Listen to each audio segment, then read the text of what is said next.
Alice in Wonderland, The Mad Hatter, from Alice's Adventures in Wonderland, retold by Thomas G. Wenig, illustrated by James Claridatis. It was the return of the White Rabbit that had caused the trembling, and when he spotted little Alice, he mistook her for someone else entirely. "Why, Mary Ann, what are you doing out here? Run home this moment and fetch me a pair of gloves," demanded the White Rabbit. Thinking it best to do as the White Rabbit said, especially as she was such a small size, Alice ran off as fast as she could. She stopped when she saw a neat little house. A brass plate on the door said, W. Rabbit. The most logical place for gloves was in the tidy room upstairs. So there Alice searched, and there Alice found them.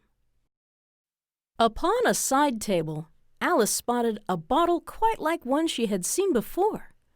Since everything she swallowed seemed to change her size, Alice put the bottle to her lips and took a drink, hoping it would make her bigger. And that it did.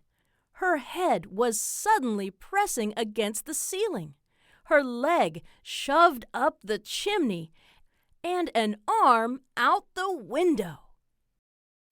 A rattle came at the room's door, but it would not open with Alice pressed against it. "Mary Ann, Mary Ann," said the rabbit, "bring me my gloves this moment." The White Rabbit retreated from the door before appearing again at the window. "There's a monster in my house!" he screamed. "What a horrible mess I'm in now!" Alice cried. A burst of stones crashed through the window. As she watched, the pebbles turned into little cakes. She gulped down one, and it shrank her back to a normal size. Outside, the White Rabbit had gathered his friends to deal with the giant intruder. Alice thought it best to disappear into the forest. Alice was wandering through blades of grass as tall as she was when she spotted a caterpillar lounging on a mushroom. "Who are you?" said the caterpillar. Alice replied, "I hardly know, sir, just at present. At least I know who I was when I got up this morning, but I think I must have changed several times since then." "What do you mean by that?" said the caterpillar sternly. "Explain yourself." "I can't explain myself, I'm afraid, sir," said Alice, "because I'm not myself. You see, being so many different sizes in a day is very confusing." She drew herself up and said very gravely, "I think you ought to tell me who you are first." "Why?" said the caterpillar, as Alice could not think of any good reason, and the caterpillar seemed to be in a very unpleasant state of mind. She turned away. "Come back," the caterpillar called after her. "I've something important to say." Alice turned and came back.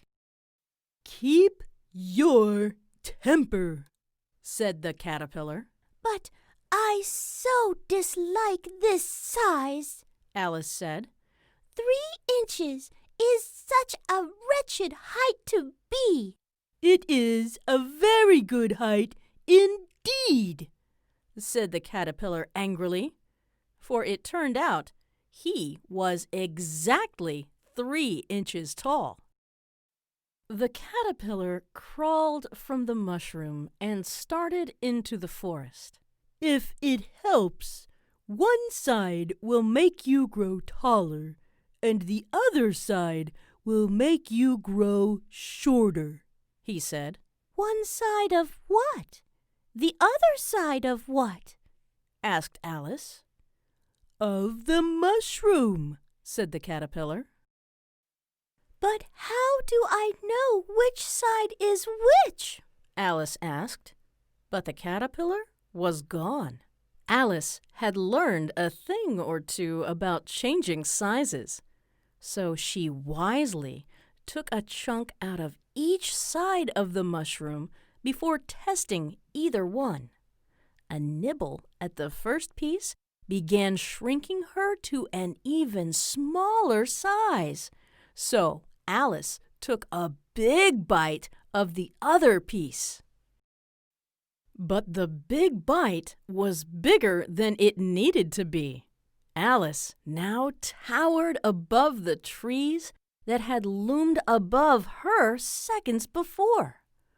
Her neck was so long that a pigeon flew into her face and squawked. "Stay away from my eggs, serpent! Get away! Away!" But I'm not a serpent, said Alice. I'm a little girl.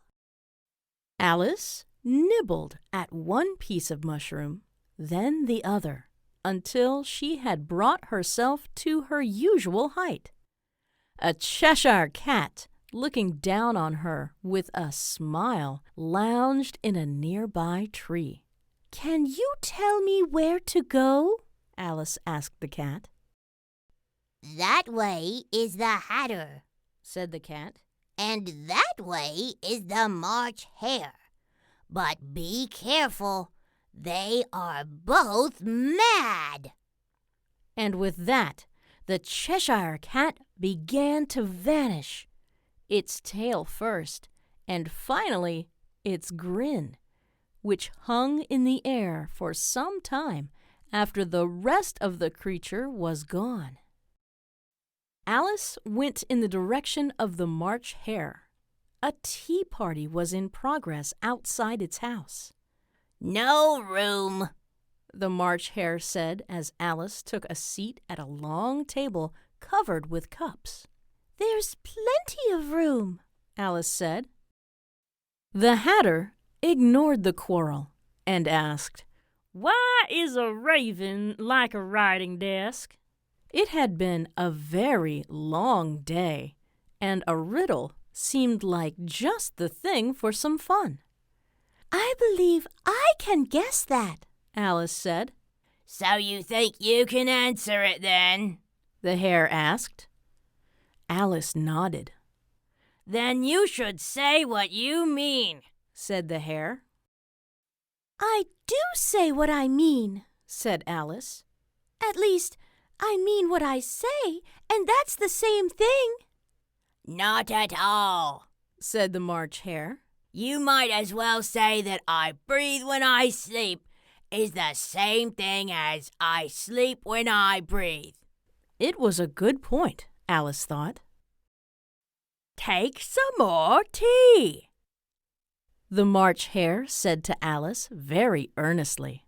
I've had nothing yet, Alice replied in an offended tone.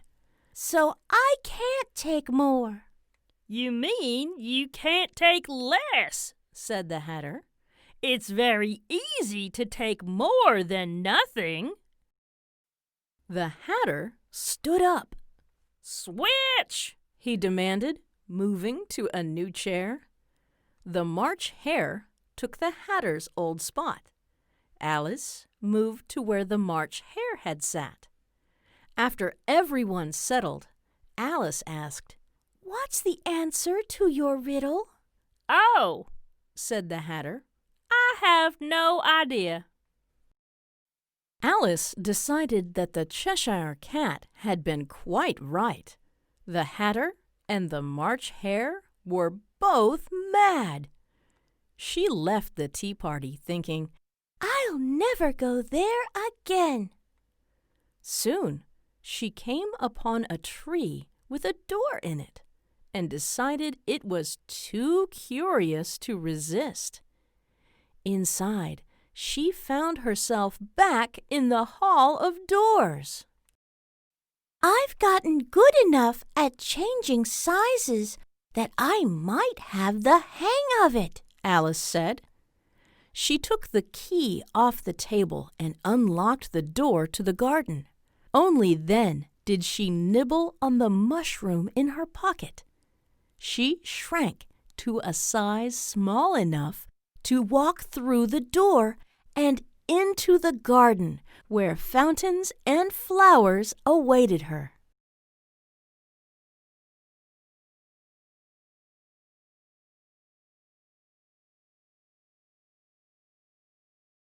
I've gotten good